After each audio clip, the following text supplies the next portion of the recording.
Hey, my beautiful bitches, it's me, Fiona St. James, and welcome to another episode of Fiona's Coffee Talks.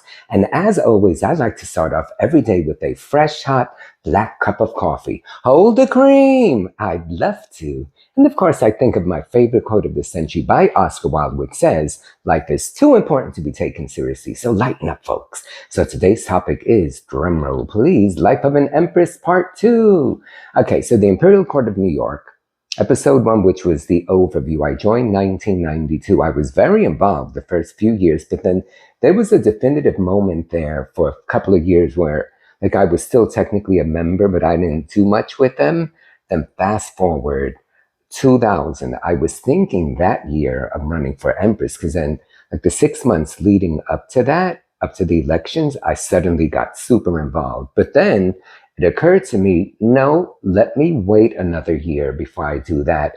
And then what I ended up doing instead for the 2000 to 2001 was I became vice president of the board of directors. That was incredible.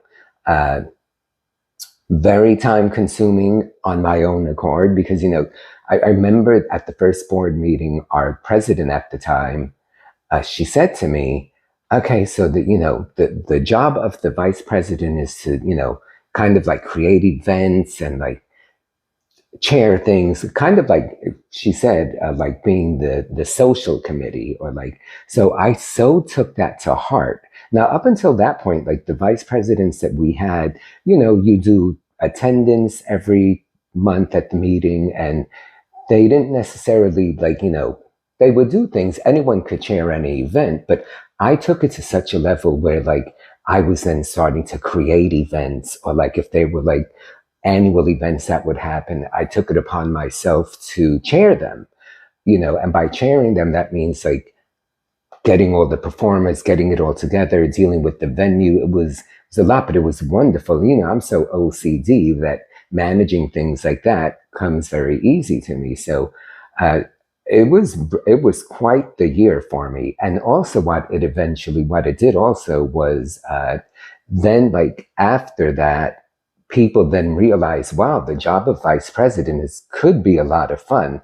So it kind of opened up the eyes for other people to realize what you can do with the position. Because as I said, prior to that, it wasn't to the level that I did it. So, and even like attendance, like every month, at the meeting that you do roll call. And there was at that point, like, God, almost 200 members. So like the first meeting as VP, I went through the whole, everyone's name and, 15 minutes later. And then moving forward, I was like, So I would like get to the meeting ahead of time and I had my little attendance list. And as I saw you, I would check you off. So then when it came for roll call, I would say, okay, so if I call your name, it's because I think you're not here. And sure enough, roll call went from like 10 minutes to like 10 seconds. It was brilliant, a great way of saving time. And then remember also like the first thing I did was the Lords and Ladies show. And we did it at the Monster. And up until that point, Joe Shallow, God rest his soul, the Imperial Court had never performed or had a show there, fundraiser. So, but because I knew him and he worked with me, I'm happy to say that year we did do our very first fundraisers. I was also able to like open up new avenues for us to have fundraisers and perform. So it was wonderful.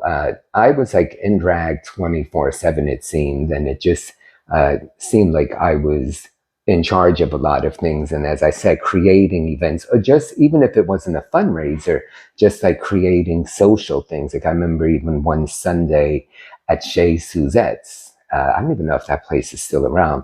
I did like a Sunday brunch and it was like, I think it was like $10 and he had all this food and like free beverages, but then you paid for your like actual alcohol. And it was just a fun Sunday afternoon, for like 3-4 hours of everyone just like hanging out and then not having it be where suddenly we're trying to raise money. And so I really did take the whole like social committee aspect of the job to a degree that, I tend to go overboard with things and it was just wonderful. So I did that for a year. And then The following year was when I ran and was elected Empress. So that's going to be the next one. This episode, I wanted to focus on, being vice president and how that really, in my mind, set me up beautifully to then become Empress and have success with that as well. So, all right, guys, I'm making this short. So don't forget, thumbs up, subscribe if you have not. And I hope everyone's doing well. And I look forward to seeing you again soon. All righty, guys. Love you.